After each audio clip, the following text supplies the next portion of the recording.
يما سلطان العبي والنور جل يا الظلامي، انت يلي بين كل الناس لك سيرة، كاسبة تاج الفخر من فضل خلاق الانامي، يعني انت فارقة ما تشبهين الا الاصيلة. هذه النسخة للاستماع فقط. يما سلطان العبي والنور جل يا الظلامي، انت يلي بين كل الناس لك سيرة جليلة، كاسبة تاج الفخر من فضل خلاق الانامي، يعني انت فارقة ما تشبهين الا الاصيلة. هذه النسخة للاستماع فقط. جميع الحقوق والنشر والتوزيع محفوظ. الاناقة والادب والذوق واوصاف جميلة، قدرها وسط الصدور وصيتها فوق الغمام، من فخامتها ما تشبه بالوصوف الا الكحيلة، بنت ابوها سعيد والامدح فيها بكل عام، غالية ام النشامة بالكرم ما هي بخيلة، غالية ام النشامة بالوفا والاحترام، والشعر يا غالية دايم بيوته بك جزيلة.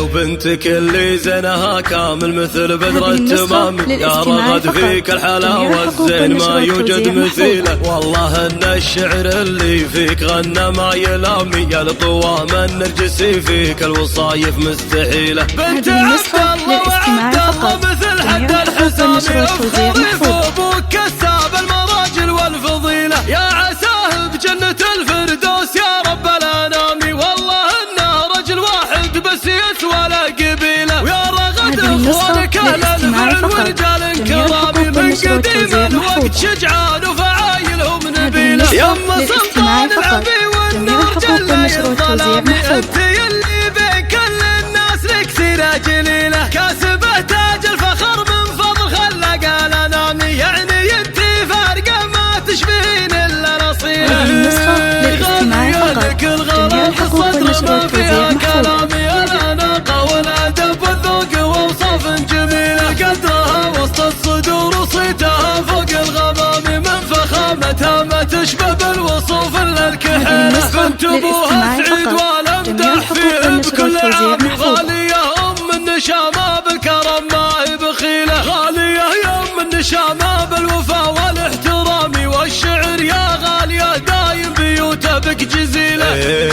وبنتك اللي زينها كامل مثل بدر التمام، يا رغد فيك الحلا والزين ما يوجد مثيله، والله ان الشعر اللي فيك غنى ما يلامي، يا لطوام النرجسي فيك الوصايف مستحيله، بنت عبد الله وعبد الله مثل حد الحسامي، افخري في ابوك كساب المراجل والفضيله، يا عساه بجنة الفردوس يا رب الانامي، والله انه رجل واحد بس يسوى له قبيله، ويا رغد اخوانك اهل الفعل ورجال كرامي، من قديم الوقت شجعان